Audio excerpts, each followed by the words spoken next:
नमस्कार दोस्तों, power of knowledge में आपका स्वागत है। और आज हम करेंगे वर्ड के अंदर मैक्रो का ऑप्शन। तो मैक्रो का ऑप्शन आपका क्या होता है कि हम यहाँ पर कुछ कमांड्स को रिकॉर्ड करके रख लेते हैं और जब भी हमें रिक्वायरमेंट हो तो हम उन कमांड्स को यूज़ कर सकते हैं। बार बार कई बार हमें ऐसा होता है कि कुछ काम हमें बार बार परफॉर्म करना पड़ता है। तो अगर हम उस काम को बार बार परफॉर्म करना चाहते हैं तो बार बार उतना काम करने में मुझे लगता है टाइम ज़्यादा हो सकता है कि वो काम आपका काफ़ी लेंथी चला जाए, या ऐसा हो सकता है कि आप उसमें क्वालिटी को थोड़ा सा लॉस करना शुरू कर दो। तो उस चीज़ से बचने के लिए हमें जो हमारे वर्ड के डेवलपर्स हैं इन्होंने एक ऑप्शन प्रोवाइड करवाया मैक्रो का, जो हमारी की हुई वर्किंग को रिकॉर्ड कर लेता था और उस ऑपरेशन को हम इजीली परफॉर्म कर पाते थे। तो आइए देखते हैं हम मैक्रो को कैसे यूज़ करेंगे। तो मुझे करना क्या है, मैं व्यू मेन्यू के अंदर जाऊँगा, यहाँ मैक्रो का ऑप्शन है, मैं इस चीज़ को यूज़ कर सकता हूँ। सपोज कीजिए मैं यहाँ पर लिखता हूँ 1 2 3 4 5 6 7 8 9 10 और मैं कहता हूँ कि यार मुझे ना इसके आगे ब्रेसेस लगानी थी इस तरह से, और ब्रेसेस के बाद मैं यहाँ पे डॉट भी लगाना चाहता था। तो कैसे हम इस चीज़ को परफॉर्म करें?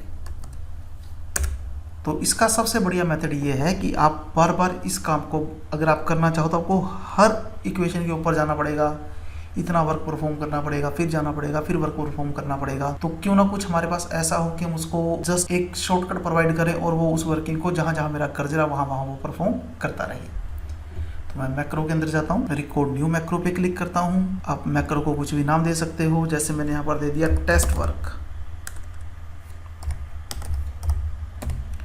आप कोई शॉर्टकट प्रोवाइड करना चाहते हो तो आप कीबोर्ड के अंदर क्लिक करोगे, ये विंडो आपको अवेलेबल है। मैं यहाँ पर देता हूँ Ctrl+Alt+C। तो वैसे तो ये जो की है ये कॉपीराइट को असाइंड है, मैं यहाँ पर कोई O11 लेता हूँ Ctrl+Shift+C, तो ये भी असाइंड है। मैं Ctrl+Alt और Shift का कॉम्बिनेशन बना के G दे देता और यहाँ से मैंने इसको असाइन कर दिया। तो अब ये शॉर्टकट की मेरी जो है वो मैक्रो को असाइन हो चुकी है।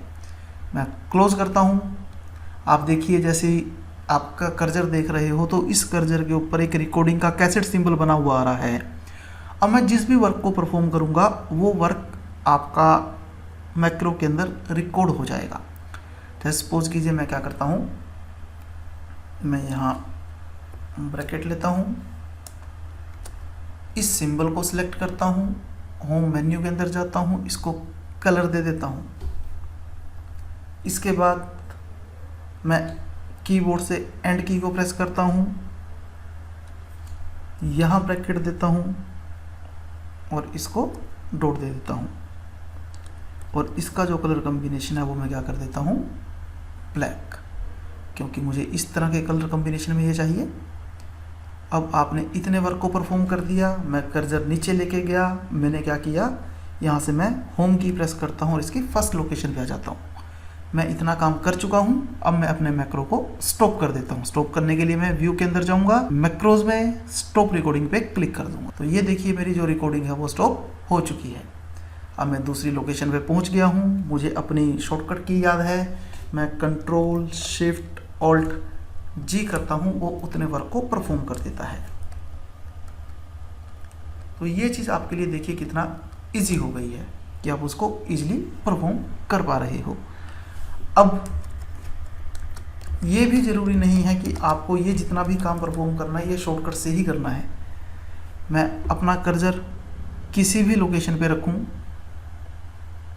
और मैक्रोज के अंदर जाऊं, व्यू मैक्रो पे क्लिक करूं, टेस्ट वर्क पे जाऊं और यहाँ से मैक्रो को रन कर सकता हूं।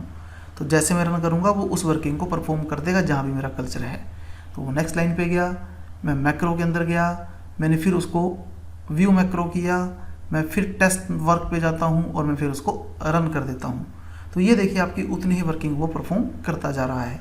जब मैंने कलर लिया था तो मैंने सिर्फ एक टेक्स्ट को लिया था, इसलिए वो एक के ऊपर आया। अब ये तो हमारे लिए प्रॉब्लम हो सकती है क्योंकि कई बार हमें कम्बिनेशन कहीं ज़्यादा परफॉर्म करना पड़ जाता है।